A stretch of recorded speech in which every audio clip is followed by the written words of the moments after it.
இன்றைக்கு தவக்காலத்தின் 5ஆம் வாரம் ஏப்ரல் மாதம் 9ஆம் தேதி புதன்கிழமை. இன்று தேவன் நமக்கு தரும் ஜீவநீர் ஊற்றான இறை வார்த்தைகள் தானியேல் நூலிலிருந்து வாசகம் 7:3, இறை வார்த்தைகள் 14-20, 24-25 மற்றும் 28. அந்நாட்களில் நெபுகத்நேசர் அவர்களை நோக்கி, சாத்ராக், மேசாக், ஆபேத்நேகோ, நீங்கள் மூவரும் என் தெய்வங்களை வணங்கவில்லை என்பதும் நான் நிறுவிய பொற்சிலையை பணிந்து தொழவில்லை என்பதும் உண்மைதானா? இப்பொழுதாவது எக்காலம், நாதசுரம், யாழ், கிண்ணரம், வீணை, பைங்குழல் முதலிய எல்லா வகை இசைக்கருவிகளும் ஒலிக்க கேட்டவுடன் நீங்கள் தாழ வீழ்ந்து நான் செய்து வைத்துள்ள சிலையை பணிந்து தொழ தயாராக இருக்கிறீர்களா? தொழாவிட்டால் அந்த நொடியிலேயே எரிகிற தீச்சூளையில் தூக்கி போடப்படுவீர்கள். உங்களை என் கைகளிலிருந்து தப்பி வைக்கக்கூடிய தெய்வம் ஒன்று உண்டோ என்றான். சாத்ராக், மேசாக், ஆபேத்நேகோ என்பவர்கள் நெபுகத்நேசர் அரசனை நோக்கி பதில் மொழியாக, இதை குறித்து நாங்கள் உமக்கு மறுமொழி கூற தேவையில்லை. அப்படியே எது நிகழ்ந்தாலும் நாங்கள் வழிபடுகின்ற எங்கள் கடவுள் எரிகின்ற தீச்சூளை நின்று எங்களை மீட்க வல்லவர். அவரே எங்களை உன் கையினின்று விடுவிப்பார். அப்படியே அவருக்கு மனமில்லாமல் போனாலும், அரசரே, நாங்கள் உம்முடைய தெய்வங்களை வழிபட மாட்டோம். நீ நிறுவிய பொற்சிலையும் நாங்கள் தொழப்போவதில்லை. இது உமக்கு தெரிந்திருக்கட்டும் என்றார்கள். ஆண்டவரின் அருள்வாக்கு. இறைவா, உமக்கு நன்றி. யோசனையில் பெரியவரே, ஆராதனை ஆராதனை, செயல்களிலே வல்லவரே, ஆராதனை ஆராதனை. ஓசானா உன்னத தேவனே, ஓசானா ஓசானா ஓசானா. கண்மணி போல் காப்பவரே, ஆராதனை ஆராதனை. கழுகு போல சுமப்பவரே, ஆராதனை ஆராதனை. ஓசானா உன்னத தேவனே, ஓசானா ஓசானா ஓசானா. வழி நடத்தும் மின்மீனே, ஆராதனை ஆராதனை. ஒளி வீசும் பிடி வெள்ளியே, ஆராதனை ஆராதனை. ஓசானா உன்னத தேவனே, ஓசானா ஓசானா ஓசானா. இன்றைக்கு நம் தேவன் தரும் ஜீவநீர் ஊற்றான இறை வார்த்தைகளை கேட்டோம். அதாவது தானியேல் நூலில் ஆகமது, அதாவது நூல்லேருந்து என்னன்னு கேட்டிங்கன்னா, அந்த நாட்களில் சாத்ராக், மேசாக், ஆபேத்நேகோ அவங்க மூவரும் என்ன செஞ்சாங்கன்னா, இந்த ராஜன் நெபுகத்நேசர் அந்த ராஜன் நிறுவிய பொற்சிலையை பணிந்து தொழவில்லை அப்படின்னு அவங்க மேலே வழக்கு வந்து அவங்கள பிடிச்சி என்ன சொல்லிட்டான், சிறையில் போட்டான். சிறையில் போட்டு என்ன சொல்கிறான், சரி பரவாயில்ல, நீங்கள் தொழலுங்கிறது உண்மைதானா? இப்போ ஒன்றும் குறைச்சல் இல்லைப்பா. இப்போ எக்காலம் ஊதுது, நாதஸ்வரம் ஊதுது, வந்து பைங்குழல் ஊதுது, வீணை, கிண்ணாரம் எல்லாமே ஊதுது, எல்லாமே இசைக்கிறாங்க. அந்த நேரத்தில் நீங்கள் என்ன பண்ணுங்க, தாழ வீழ்ந்து இந்த நான் செய்து வைத்துள்ள அந்த பொற்சிலையை பணிந்து தொழ தயாராக இருக்கீங்களான்னு கேட்குறாங்க. அப்படி தொழாட்டினா அவங்கள வந்து தீச்சூளையில் நான் போற்றுவேன் அப்படின்னு சொல்கிறாங்க.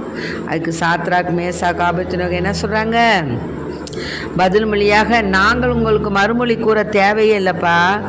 எது நிகழ்ந்தாலும் நாங்கள் வழிபடுகின்ற எங்கள் தெய்வம் எங்களை காப்பாற்றுவார். ஆமென்.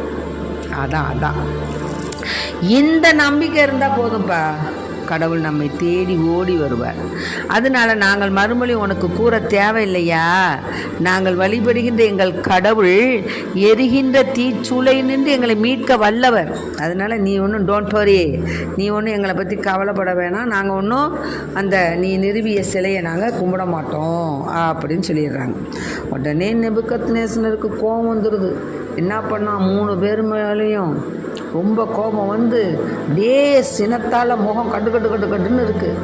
என்ன பண்ணால் வழக்கத்தை விட 7 மடங்கு நீங்கள் தீச்சூளையை சூடாக்குங்கடா அப்படின்னு தன்னுடைய வீரர்களுக்கு கட்டையிட்டு இந்த 3 பேரையும் தூக்கி தீச்சூளைக்குள்ளெல்லாம் போடுமாறு படை வீரர்கள் வலியவர் சிலருக்கு கட்டளையிட்டான். அப்போது நேபுக்கத்நேசர் அரசன் வியப்புற்று விரைந்தெழுந்து தன் அமைச்சரை நோக்கி 3 பேரும் பார்க்குறான். அப்போ சொல்கிறான், என்னய்யா 3 பேரை தானையா நம்ம கட்டி நெருப்புக்குள்ளார போட்டோம், இப்போ என்னன்னா அவங்க எல்லாமே கட்டு அவிழ்க்க விட்டவர்களாய் நெருப்பு நடுவில் 4 பேர் உலாவுறாங்க ஐயா, அவங்களுக்கு எந்த தீங்குமே வரலையே அப்படின்னு.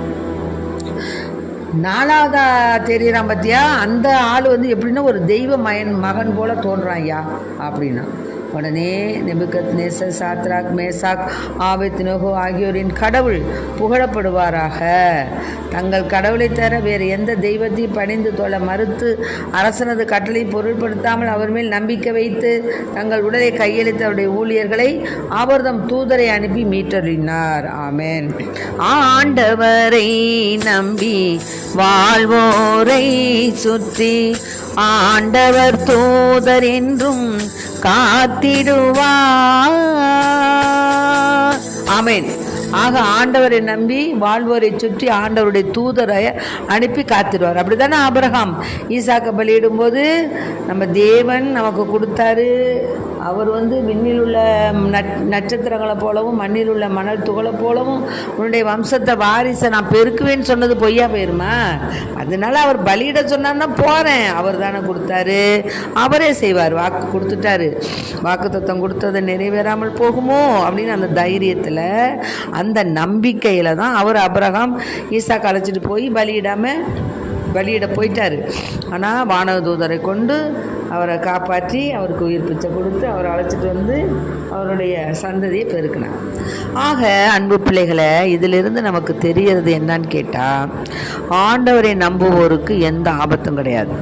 ஆண்டவர் தம் தூதர் ஓடி வந்து நம்மை காப்பாற்றுவார். அதனால் நம்ம ஒவ்வொருத்தருக்கும் ஒரு தேவ தூதன் நமக்கு காவலாக இருக்கிறார்.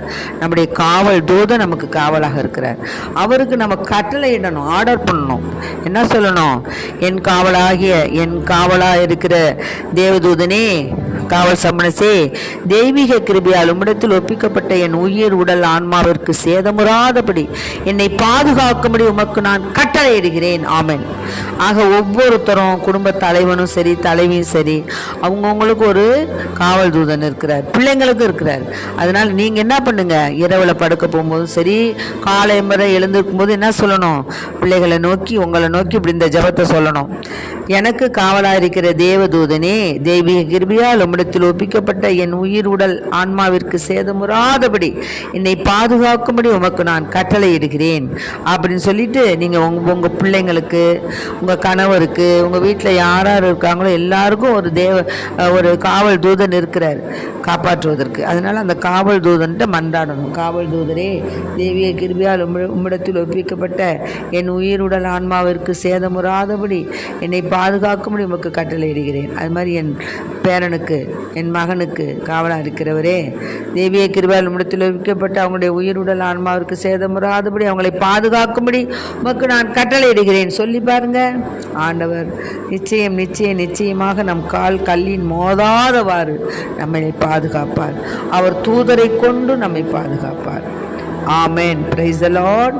மரியே வாழ்க. இயேசுவுக்கு புகழ், இயேசுவுக்கு நன்றி. இயேசுவின் இரத்தம் எங்கள் ஜெயம். தந்தை மகன் தூய ஆவியின் பெயராலே ஆமென்.